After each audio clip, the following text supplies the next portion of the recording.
ng hulo, nakilala ko si Sister Mercedita. Dating Carmelite man, pero ngayon balik Islam na.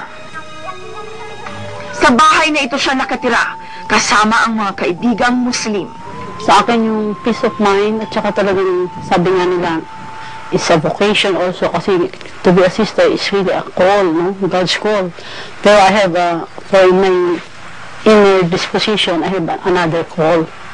More, talagang mas, mas malalim. Yun ang nakita ko sa Islam.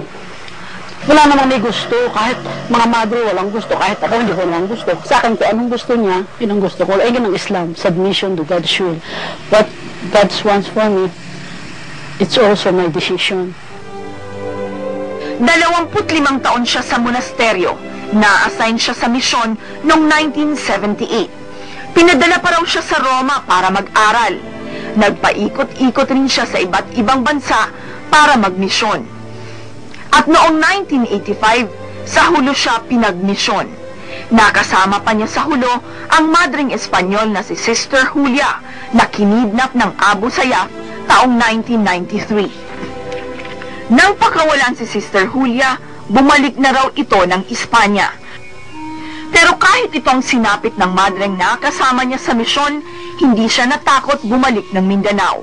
Ayaw niyang husgahan ang mga bandidong Muslim, kahit masakit na naihahanay ang balik Islam sa mga terorista.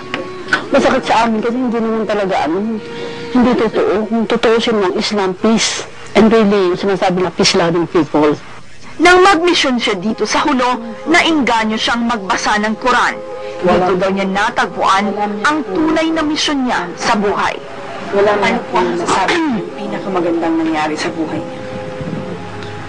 Yung pinakamagandang, nag-Muslim din ako. Kasi tinawag balik ako ng Diyos. Pero for how many years? 39? I was 39 that time. From 0 to 39. Ano ako? Christian.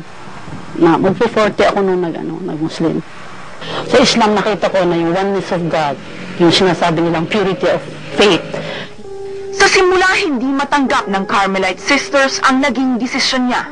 Pinapsychiatrist pa daw siya. Before, yung sinabi nila sa akin na ako ay, parang bang naluloka, crazy. Kasi hindi sila makapaniwala na ako, bakit ako nag-Islam. Madre ako. Mas nang ibabaw ang pagmamahal niya kay Allah. Kaya noong 1988, tinalikuran niya ang monasteryo at dito na tumira sa hulo. Nagpaalam po kayo? Tapos nung pinababalik ako, so I went back to the convent, kinuha yung aking mga papeles, mga passport, kasi lagi nila akong pinapa-abroad. Na-assign sa mission. Kasi sabi nila, I am really destined for the mission. Ngayon, nagtuturo na si Sister sa high school ng Arabic language at values formation. Mas mahirap daw ang buhay niya ngayon. Katatapos lang ng operasyon niya sa gallbladder. Wala siyang sweldo, wala ring kongregasyon na pwedeng sandalan kapag may sakit. Pero ito na raw ang bago niyang buhay, ang bagong pananampalataya. Ito rin ang kagustuhan ni Allah. Cannot really explain what is balik Islam, pero converted to Islam, kasi dito ko na din narinig yung balik Islam. Pero sa akin, yung pagpabalik loob sa Diyos, na doon mo nakita yung sinasabi nilang kapayapaan, yung peace of mind, yung inner peace.